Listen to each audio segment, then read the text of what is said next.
Sir हम बात करें इनकम टैक्स न्यूमेरिकल की, एक स्टैंडर्ड फॉर्मेट है, इसको फॉलो करें। आपके दिमाग में ये फॉर्मेट होना चाहिए, सवाल पढ़ते जाएंगे, आपका दिमाग चलता जाएगा, इस जगह पर इस चीज ने प्लेस होना है। Sir ji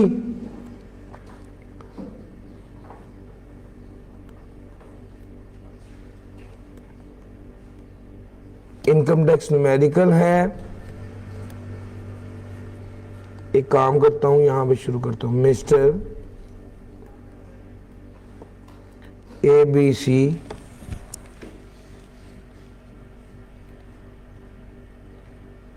computation of total income, taxable income and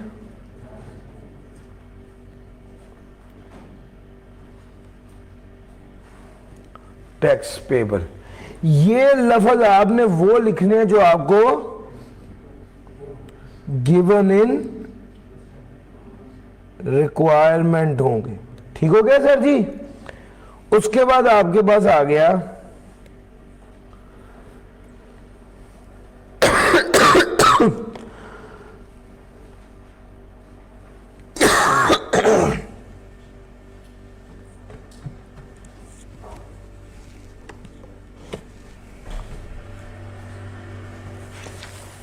tax year. भाई टैक्स ईयर 2024 ही होना चाहिए आपको जो पेपर में सवाल आना।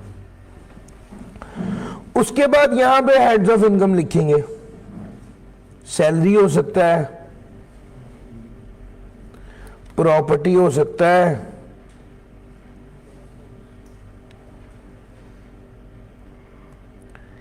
कैपिटल गेन हो सकता है, इनकम फ्रॉम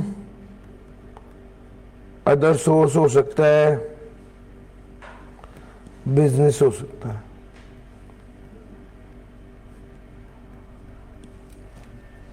अच्छा जनाब, salary, property, capital gain, income from other source और बिजनेस, इस सारे को लिखा और इसके बाद फिर उसमें कौन सी इनकम ऐड कर दी? एग्जेम्प्ट इनकम, यानी मिसाल के तौर पे एग्रीकल्चर इनकम। और कौन सी इनकम ऐड कर दी? FTR इनकम, जैसे कि डिविडेंड इनकम फॉर एग्जांपल। तो भैया ये सारी इनकम्स ऐड करनी। अब अगर फॉरेन सोर्स इनकम हो, फॉरेन सोर्स इनकम हो तो ऑल हेड्स उसको भी लिख देंगे। सेपरेट ब्लॉक आइटम चूंकि हेड ऑफ इनकम के अंदर लिखी होती है तो उसे दोबारा से लिखने की जरूरत नहीं है। इसको सबको करेंगे तो ये क्या आ जाएगा? Total income. ये आ जाएगा total income. Sir separate block वाली आइटम यहां सैलरी के अंदर होगी, टर्मिनेशन बेनिफिट और अनअप्रूव्ड ग्रेच्युटी, या इनकम फ्रॉम अदर सोर्स में होगी, प्रॉफिट ऑन डेट, या कैपिटल गेन में होगी, gain on sale of immovable property और gain on sale of security. Head of income के अंदर होगी, उसको लहदा से मेंशन नहीं करेंगे ना। जब टोटल इनकम में वो शामिल हो गई है, अब उसके बाद लेस करते हुए लहदा लेस कर देंगे। सर समझ आ रही है? टोटल इनकम के बाद यहां पर आ जाएगी, ये टोटल इनकम आ गई। इसके बाद हमने क्या करना है?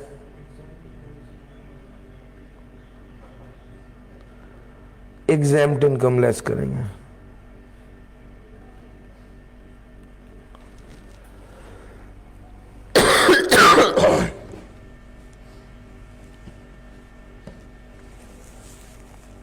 एग्जेम्प्ट इनकम लेस करेंगे।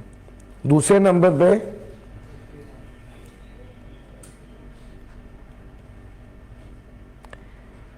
FTR income, foreign tax regime की इनकम लेस करेंगे। तीसरे नंबर पे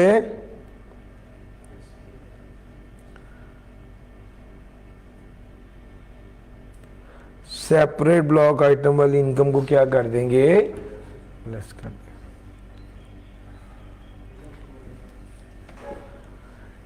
फिर उसके बाद जब ये लेस करेंगे तो फिर उसके बाद लेस करेंगे डिडक्टेबल अलाउंसेस। और डिडक्टेबल अलाउंस कौन कौन से होते हैं, ज़कात, worker welfare fund, worker profit participation fund, educational expense. Sir ji ये सारे लेस करेंगे तो आपके पास क्या आ जाएगी,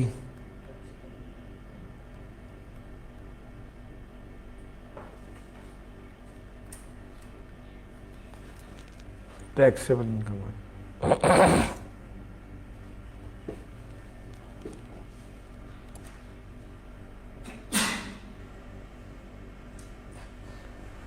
डिडक्टेबल अलाउंस लेस करेंगे तो टैक्सेबल इनकम आ जाएगी।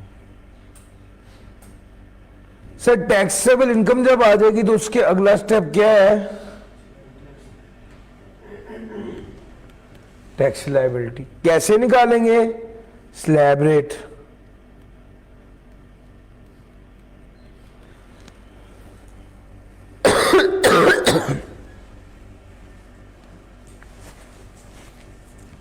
टैक्स लायबिलिटी लेस कर दी तो उसके बाद क्या आ गया, फुल टाइम टीचर या रिसर्चर। इसको क्या कर देंगे, इसको लेस करेंगे। इसके बाद जो अमाउंट आएगी उसके लिए क्या करेंगे, फॉरेन टैक्स क्रेडिट। आपको बताता चलूं फॉरेन टैक्स क्रेडिट हम कितना लेते हैं, लोअर ऑफ कितना,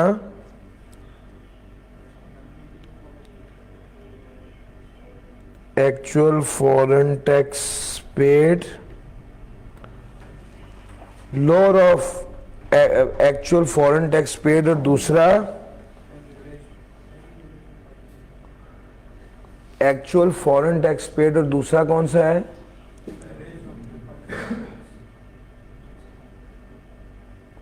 average rate, A/B into C। यही होता है ना। आपको एक बात बताऊं,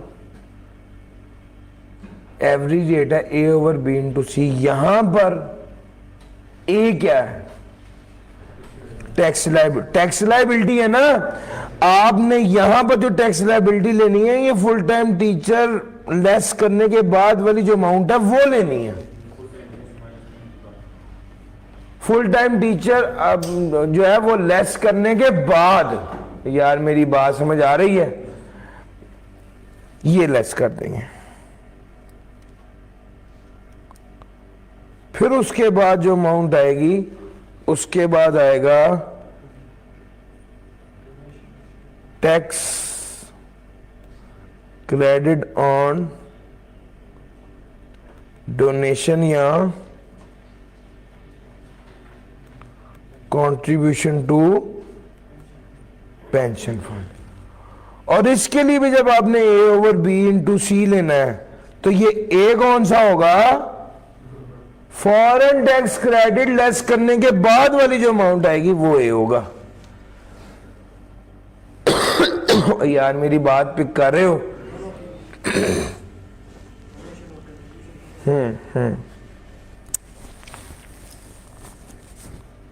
एक स्टूडेंट ने ये बात भी पूछी थी कि सर डोनेशन लेस कर दिया, कंट्रीब्यूशन टू पी फंड के लिए डोनेशन लेस करने के बाद जो लायबिलिटी है वो लेंगे। The answer is no. दोनों के लिए लायबिलिटी एक ही होगी कि फॉरेन टैक्स क्रेडिट लेस करने के बाद वाली लायबिलिटी लेंगे।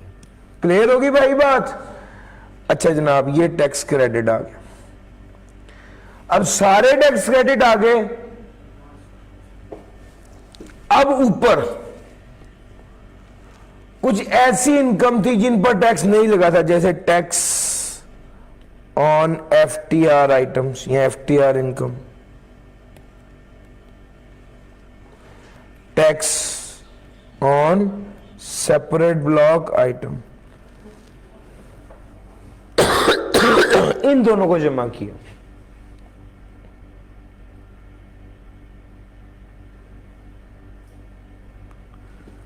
इन दोनों को जमा करके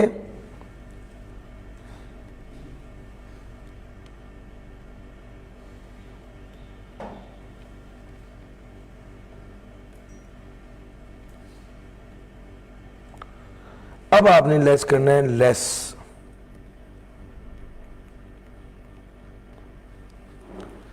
टैक्स ऑन एफटीआर इनकम और tax on separate block item. इन दोनों को क्या करना है, इन दोनों को आपने ऐड करना है।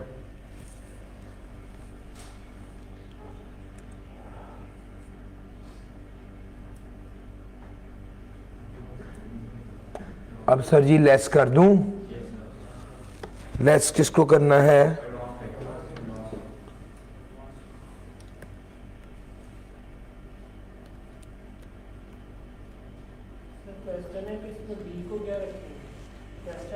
Taxable income. बी तो अनचेंज रहेगी हमेशा ही, वो तो टैक्सेबल इनकम ही रहेगा। तो भाई advance tax, tax deducted by employer, tax deducted on FTR income, tax deducted या collected on import stage. Tax import stage पर कलेक्ट भी तो हुआ ना, tax collected on import stage. ये सारा क्या करना है जनाब, लेस करना। तो फिर क्या आपके पास आ जाएगा,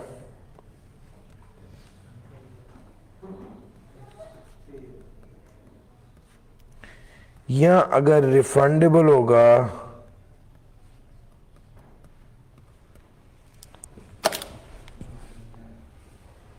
टैक्स पेबल या रिफंडेबल।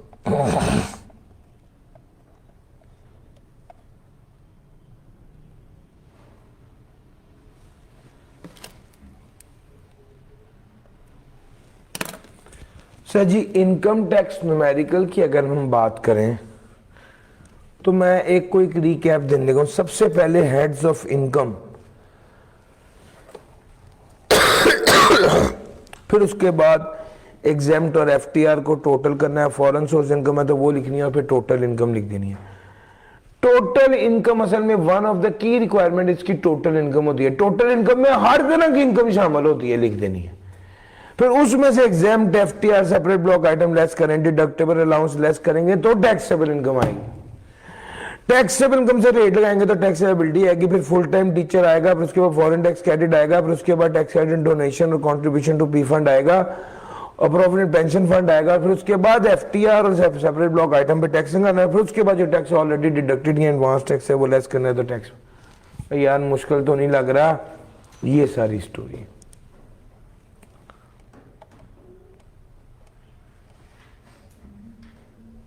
सर ये स्टोरी है सारी। ये जो टैक्स एफटीआर के लगने वाले एसपी जो टैक्स का सेपरेट ब्लॉक आइटम्स का ये तो हमने पहले जमा करवा दिया होगा, पहले काट गया।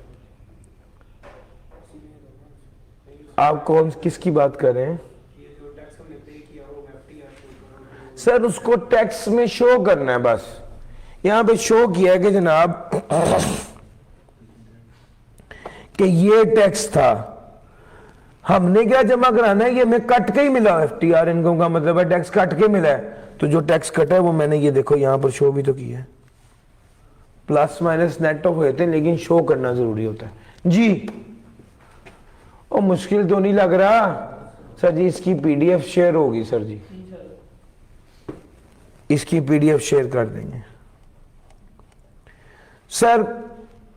ये जो मैंने फॉर्मेट सिखाया है, इस फॉर्मेट को अगर आप डिटेल से वाकई समझ के करते हैं, खास तौर पे टैक्स लायबिलिटी के बाद जितने सारे क्रेडिट्स हैं वो एक ही सवाल में आ रहे हैं और वो है सगीर। मेरी किताब में तो ये क्वेश्चन नंबर 11 है, मुझे प्लीज अटेम्प्ट बताते हैं।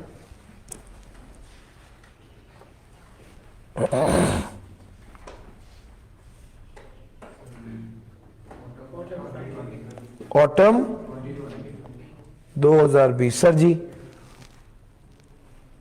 अब तक जितने भी सैलरी के सवाल आए मैं फिर कहता हूं कि ये सवाल सबसे अच्छा है।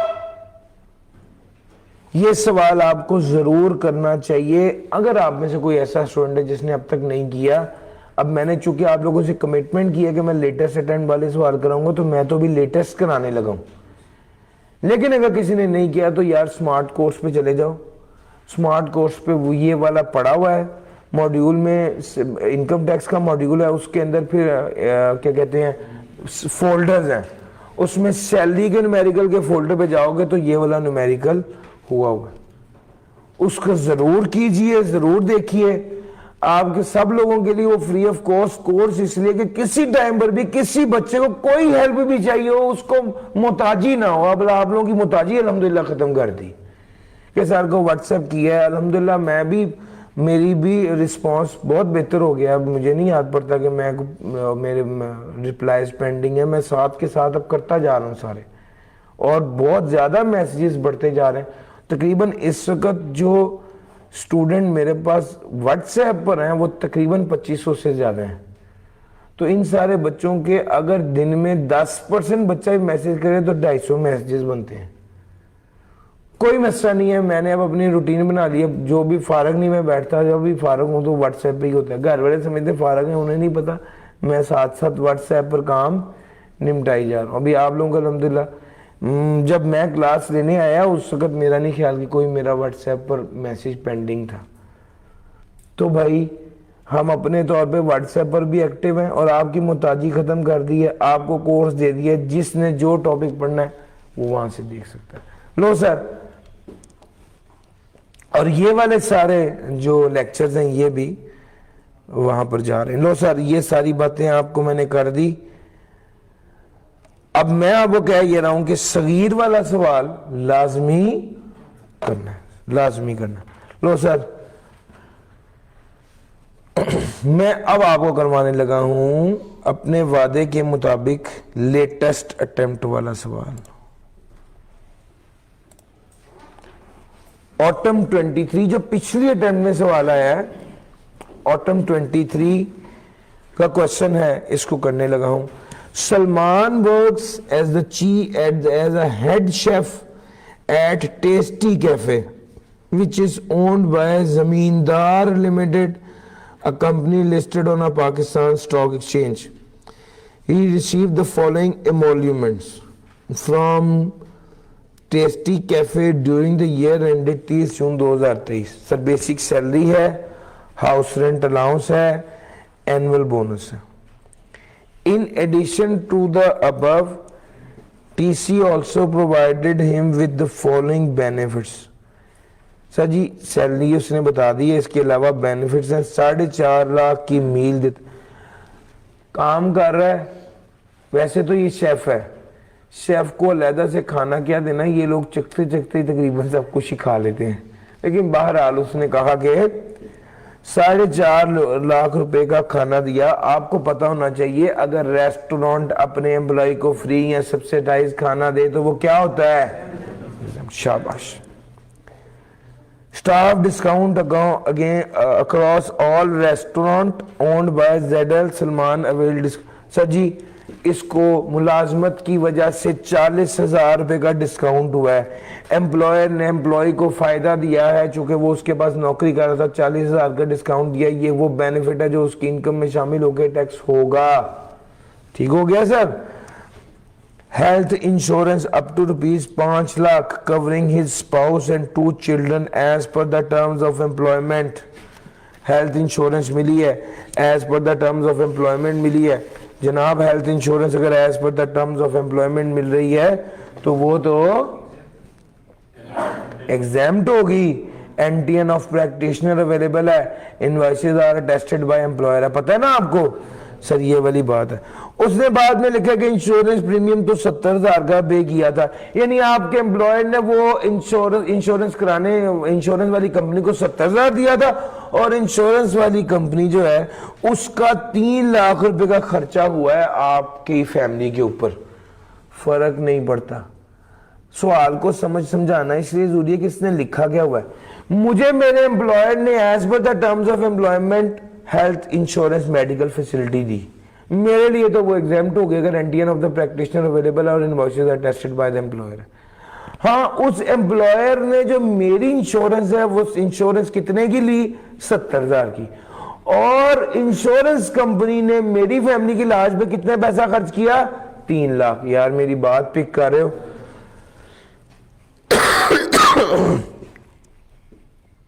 ये स्टोरी है। A company maintained car which was purchased by TC for rupees 2 million.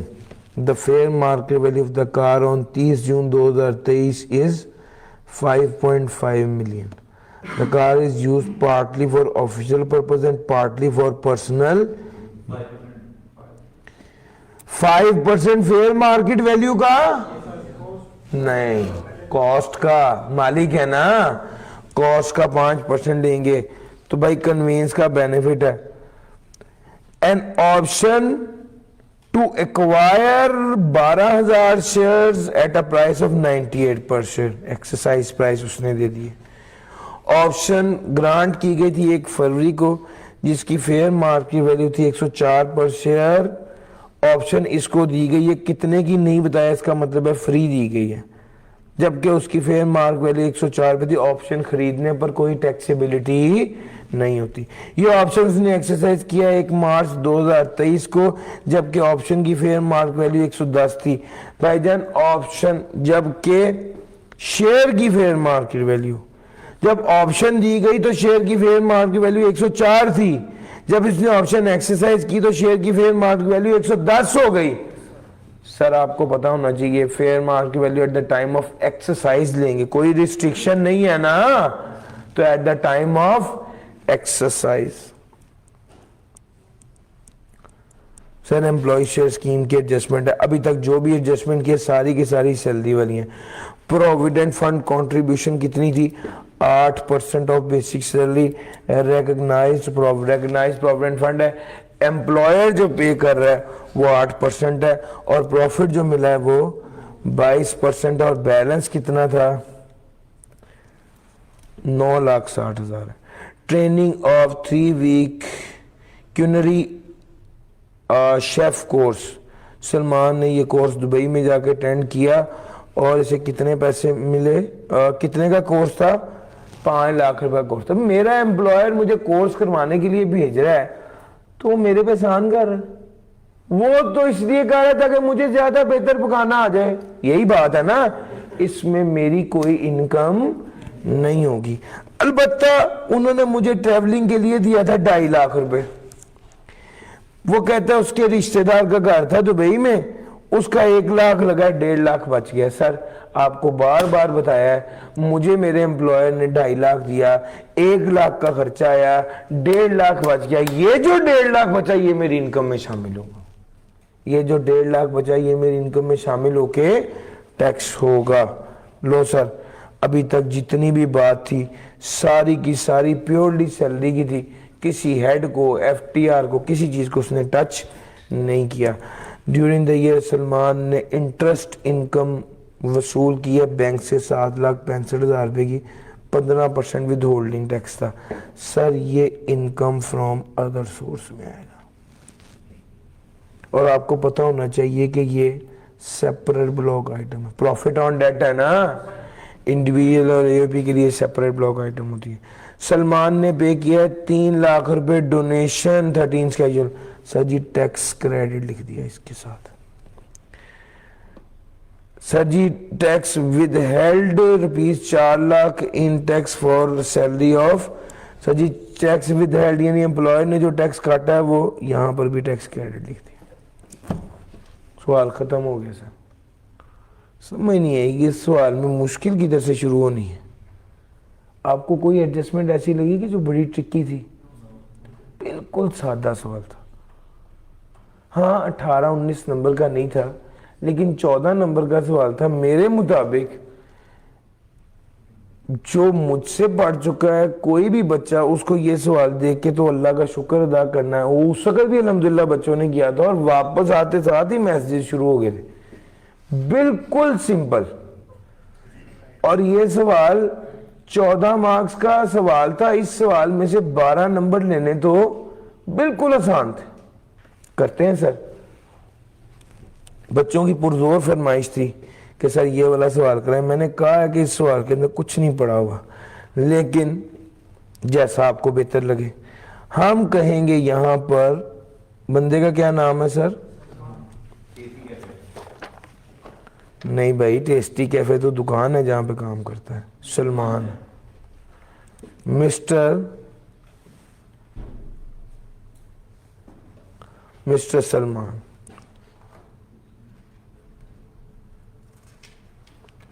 Computation of total income, taxable income, net tax payable.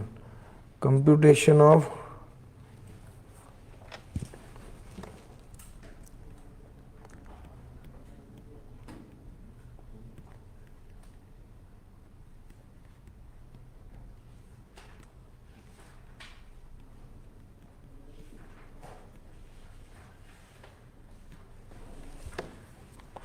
Net tax payable.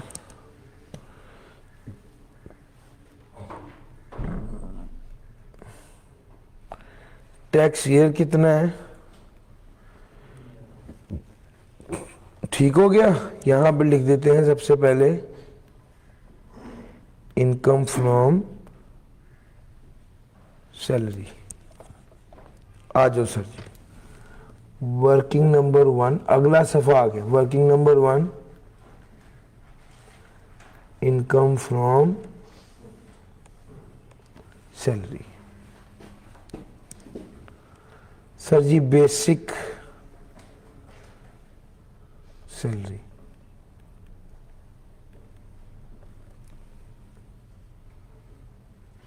अब इसने पर मंथ बताया या पर एनम बताया है? During the year.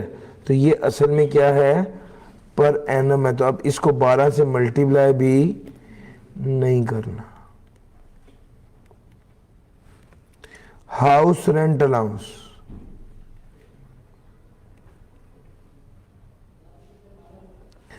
House rent allowance के बारे में क्या पढ़ा हुआ है? 45% ऑफ मिनिमम टाइम स्केल और एक्चुअल। ऐसा ही है? नहीं है, वो एकोमोडेशन के बारे में है। हाउस रेंट अलाउंस अलाउंस है, वो एज इट इज लिख देना है। ओ भैया कुछ समझ आ रही है? एनुअल बोनस जी 4,80,000 annual bonus. Free meals while on duty worth ₹4.5 lakh. Sir ji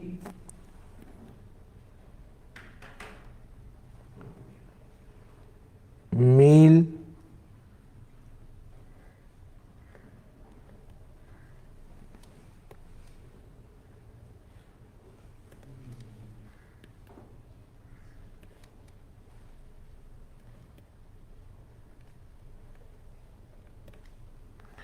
ये क्या होगा? एग्जेम्प्ट होगा। अच्छा जी, फिर उसके बाद आगे डिस्काउंट।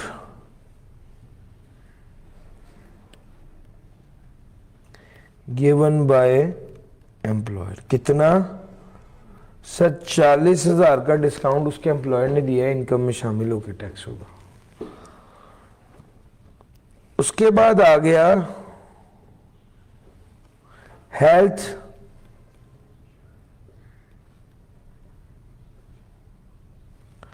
Health insurance. ये असल में क्या है? एज पर टर्म्स ऑफ एम्प्लॉयमेंट है, ये एग्जेम्प्ट है।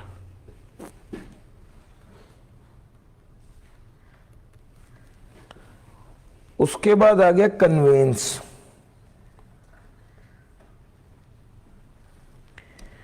जी कन्वेंस कितनी है, गाड़ी खरीदी कितने की थी। अब यहां पर उसने असल में आपसे टेस्ट ये किया है कि आपको पता है कि कॉस्ट का लेना या फेयर मार्केट वैल्यू का। तो भैया गाड़ी ओन्ड होगी तो कॉस्ट का, उसने कहा परचेज की थी 2 मिलियन की, तो भाई कॉस्ट का लेंगे कितना। भाई यूज ऑफिशियल और पार्टली फॉर पर्सनल है तो 5%। कितने पैसे के लिए गाड़ी इसके पास रही है, नहीं बताया हुआ, इसका मतलब है पूरा साल रही है जी।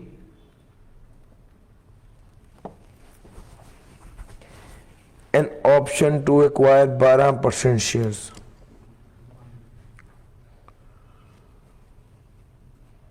The option was granted, option जब दी गई थी तो उस वक्त वैल्यू इतनी थी। सर जी यहां पर करेंगे employee share scheme working 1.1।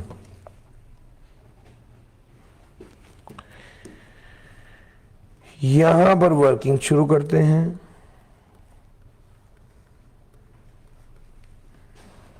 Employ share scheme की, और क्या करते हैं जी, फेयर मार्केट वैल्यू जिस दिन ऑप्शन मिली थी उस दिन की लेंगे, जिस दिन एक्सरसाइज की थी उस दिन की लेंगे, ऑन एक्सरसाइज डेट। कितना है 110 मल्टीप्लाई बाय 12,000। जी बताइएगा।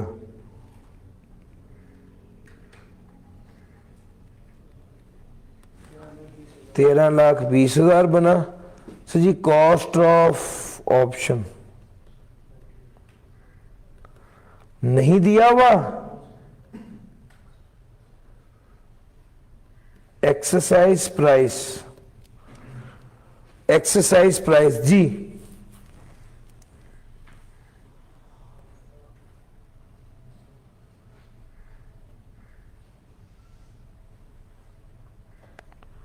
$98 है ना, 98 मल्टीप्लाई बाय 12,000 जी 1176,000 जी बताइएगा। 13-20 में से ये निकाल दें।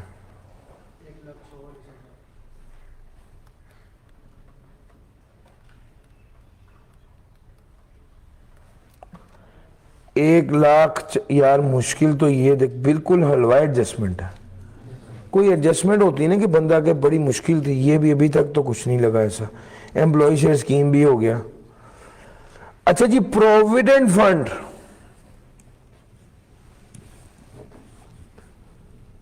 प्रोविडेंट फंड कितना मिला है, 8% ऑफ बेसिक सैलरी।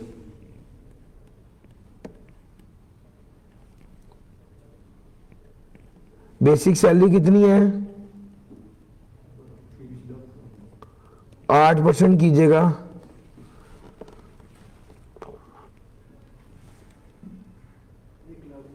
192,000। सर ये इसको प्रोविडेंट फंड मिला है, एम्प्लॉयर ने कंट्रीब्यूट किया है।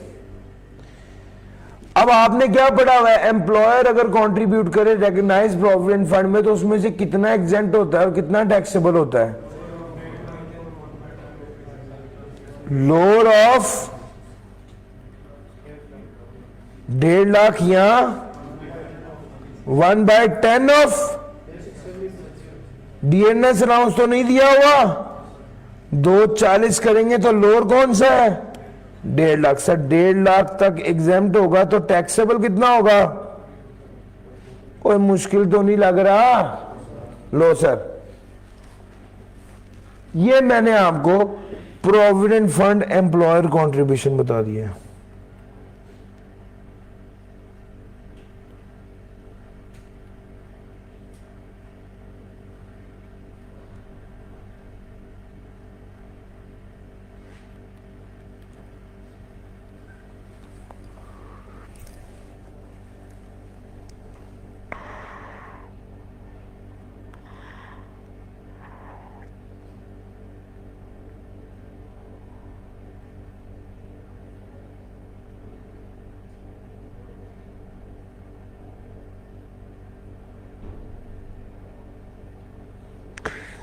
अच्छा जी, 22% प्रॉफिट मिला था सलमान के अकाउंट पर इंटरेस्ट,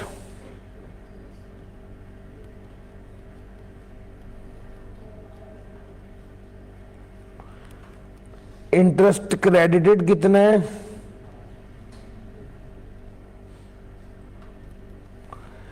इंटरेस्ट क्रेडिटेड कितना है सर बताइएगा।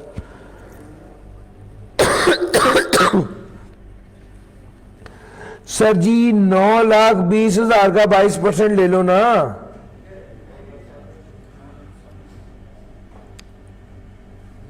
सॉरी 9,60,000 है, सॉरी सब कुछ चल रहा है नॉर्मल। 9,60,000 का 22% जी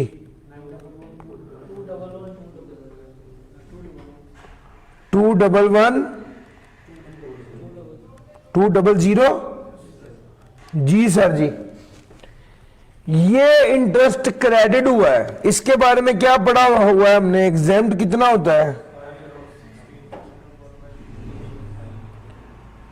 हायर ऑफ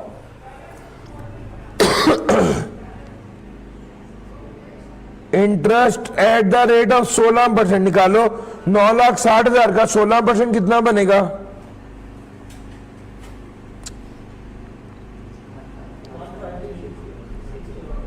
153,600।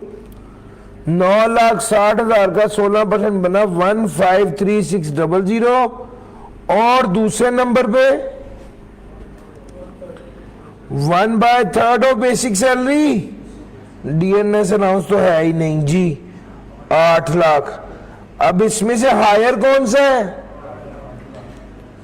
अब इसमें से हायर है 8 लाख। तो भाई 8 लाख तक एग्जेम्प्ट होगा, तो टैक्सेबल कितना होगा? कुछ भी टैक्सेबल नहीं होगा। तो भाई ये मैंने प्रोविडेंट फंड की सारी, बड़ा ही बेसिक सवाल है।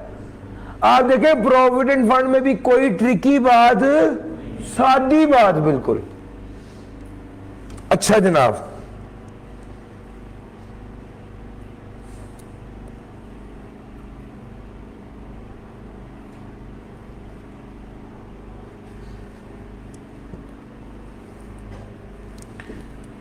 उसके बाद जो अगला काम मैंने करना है वो करना है ट्रेनिंग।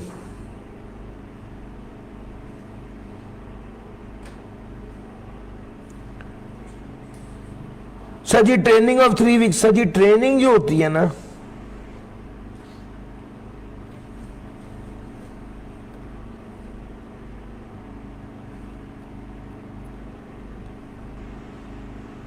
ये एम्प्लॉयर ने आपको कराई है, ये तो इनकम में शामिल नहीं होगा। लेकिन जो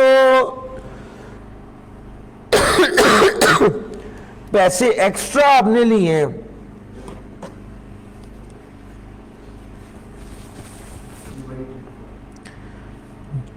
travelling allowance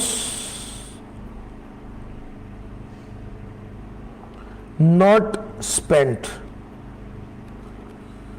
2.5 lakh minus 1 lakh जी कितना हो गया? 1.5 लाख। सर जी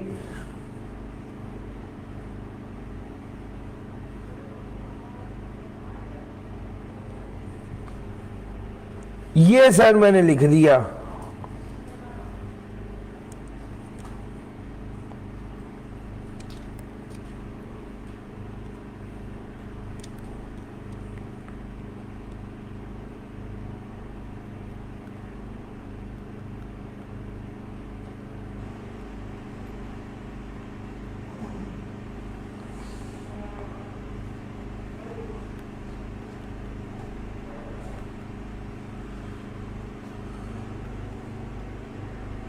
एक 110 मल्टीप्लाई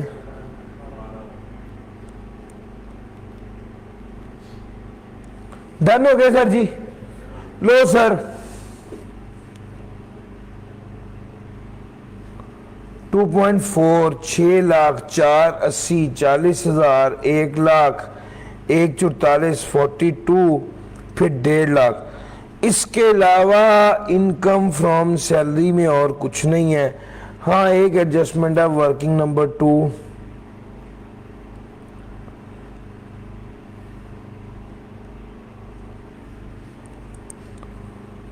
वर्किंग नंबर 2 है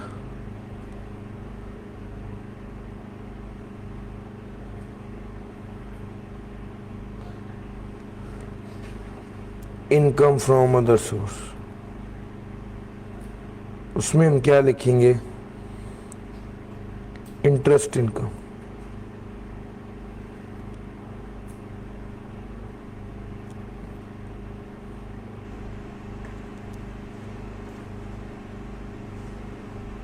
डिवाइडेड बाय 15% टैक्स काटा हुआ है, 0.85 करो जरा।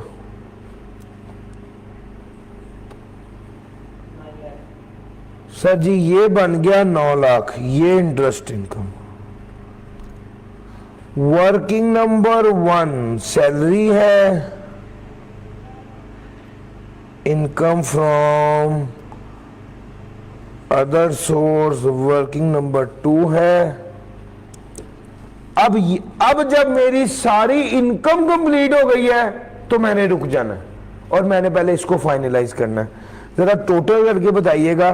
बेसिक सैलरी है 24 लाख की, फिर हाउस रेंट अलाउंस है 6 लाख का,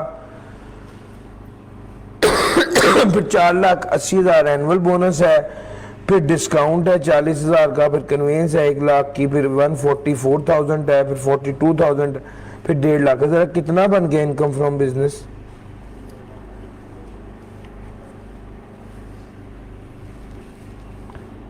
जी मुझे प्लीज कंफर्म कीजिएगा,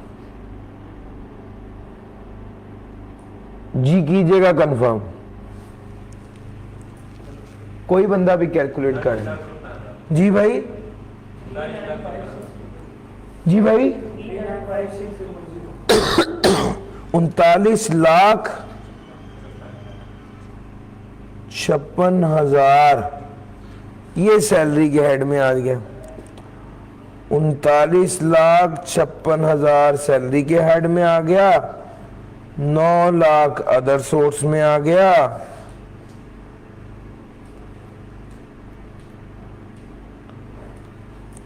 टोटल इनकम आया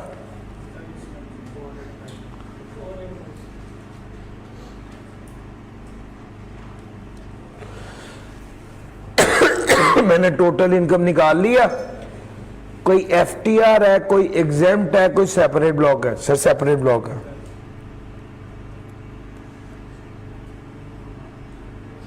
कितना सर? इसको लेस कर दिया जी।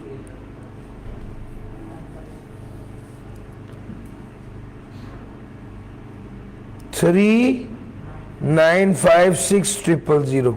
कोई ज़कात, कोई WWF, कोई WPPF, कोई एजुकेशनल एक्सपेंस कुछ भी नहीं है, तो ये क्या आ गया?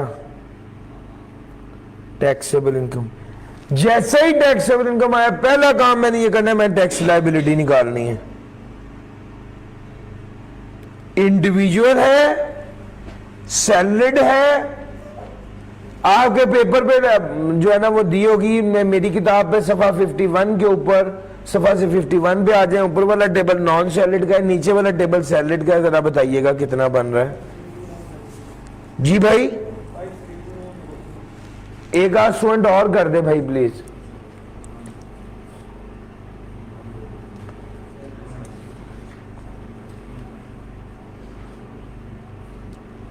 यार 36 लाख पे कितना टैक्स है? 4,35,000 जी। उससे ऊपर 3,56,000 पे कितने % है? भाई निकालना भाई रेट। 97900 जमा 4,35,000 जी। बताइएगा 5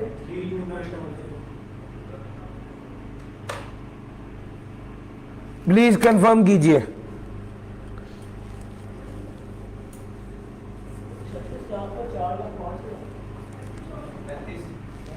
4,35 है। आप पुराना रेट देख रहे होंगे। पहले 4-5 होता था, 4,05,000, अब जो अपडेटेड रेट है उसके मुताबिक ही करना है ना सर। टैक्स लायबिलिटी आपके पास आ गई 532900 ही है। इसके बाद आते हैं टैक्स क्रेडिट्स की तरफ। हमारे पास टैक्स क्रेडिट पहले तो आ गया हमारे पास was paid in cash. Sir जी 3 लाख रुपए की डोनेशन दी है नॉन प्रॉफिट ऑर्गेनाइजेशन को जो 13 स्केड्यूल पे थी। सर टैक्स क्रेडिट तो मिलेगा। अब इसने आगे बात की 80% क्रॉस चेक के जरिए थी, 20% कैश में थी। आपको पता होना चाहिए जो कैश में थी उस पर क्रेडिट नहीं मिलेगा। Sir working number tax credit on donation ये होगा A over B into C। Now what is A? 532900। What is B? 395600। What is C? Lower of जी 3 लाख का 80% लूं,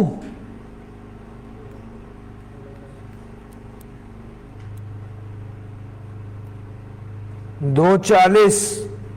दूसरा कौन सा 30% ऑफ यार इंडिविजुअल है ना तो 30% लेंगे। 395600 का 30% लीजिएगा।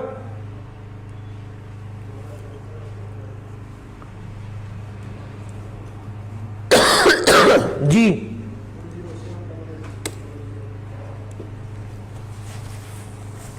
107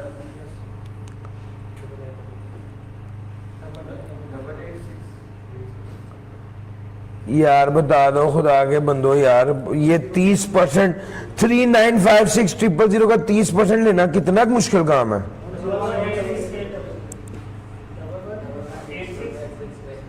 डबल 186,800 इन दोनों में से कौन सा लेंगे लोअर। तो भाई 2,40,000 ले लिया। जी बताइएगा आंसर।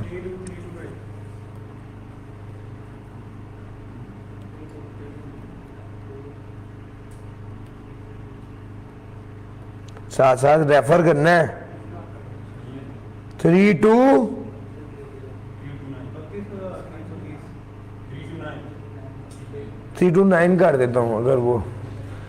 अच्छा जनाब टैक्स क्रेडिट ऑन डोनेशन भी आ गया। अब क्या रह गया पीछे टैक्स विद हेल्ड कितना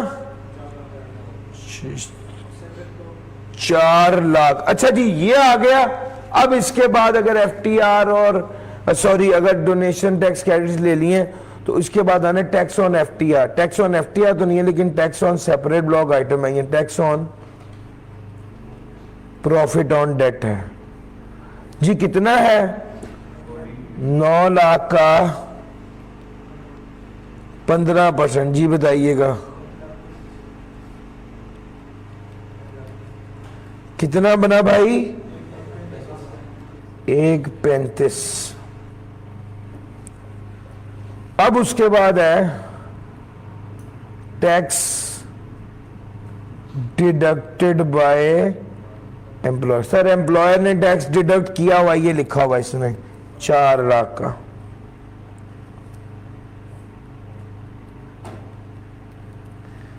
टैक्स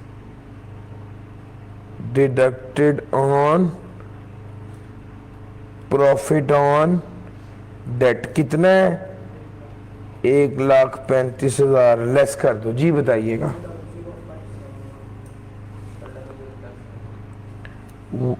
अच्छा जी 5,32,900 में 32,9 लेस किया फिर 1,35 ऐड किया फिर 1,35 लेस कर दिया और 4 लाख लेस किया। जी कितना आ गया 1,00,571। यार ऐसा सवाल तो दुआ करें आप अल्लाह करे मैं आ जाए। नहीं वाकई बिल्कुल सिंपल। इस सवाल में 12 नंबर लेना जो है ना कोई मुश्किल नहीं था 14 में से।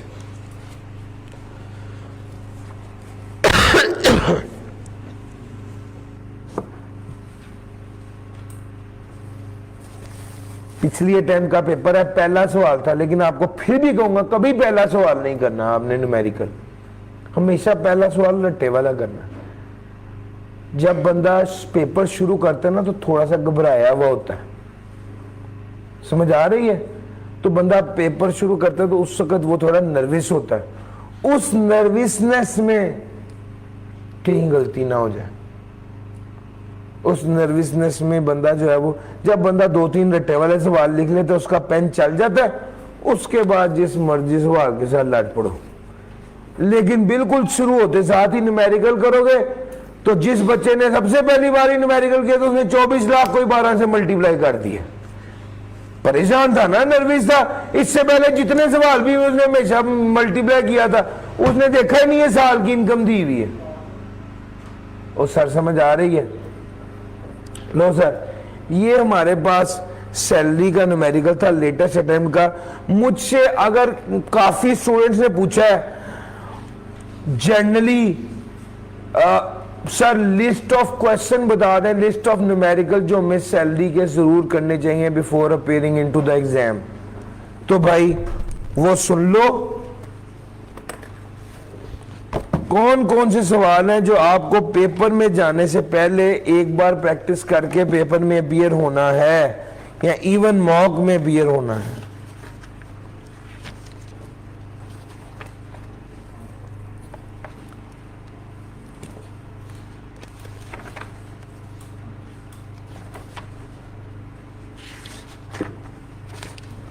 सबसे पहले शुरू करो आसान सवाल से। क्वेश्चन नंबर 8 है मेरी किताब का और इसका नाम है अहमर गाजी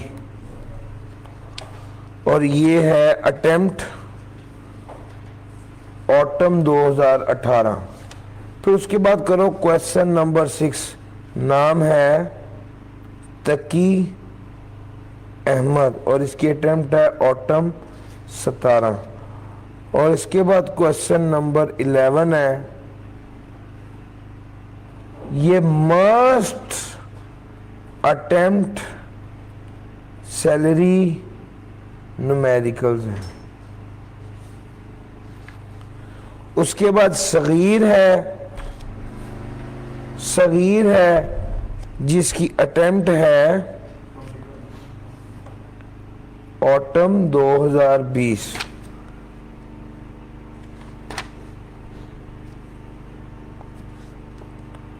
उसके बाद क्वेश्चन नंबर 15 है, इसकी अटेम्प्ट, इसका नाम है बासित और अटेम्प्ट है स्प्रिंग 2022। और इसके बाद क्वेश्चन नंबर 17 है नासिर, अटेम्प्ट है ऑटम 22। और उसके बाद क्वेश्चन नंबर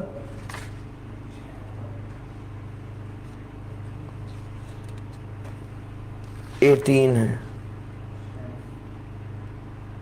मिस्टर शेंग, इसकी अटेम्प्ट है स्प्रिंग 23 और ऑटम 23 वाला मैंने आपको करा दिया।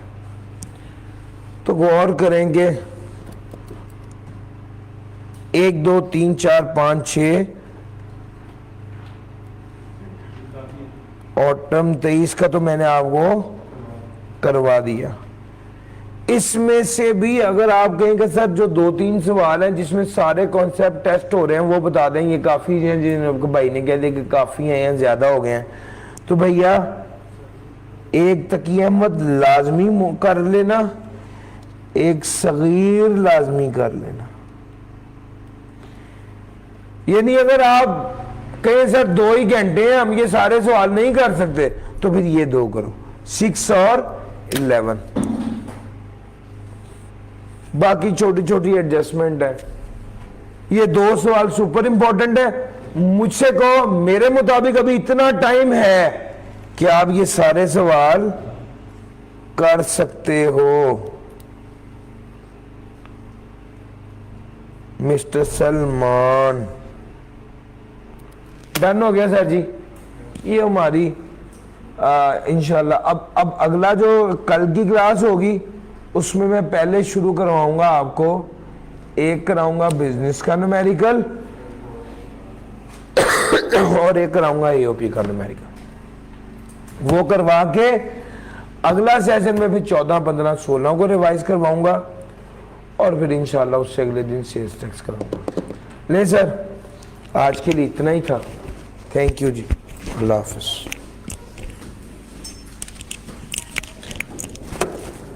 कोई सवाल है?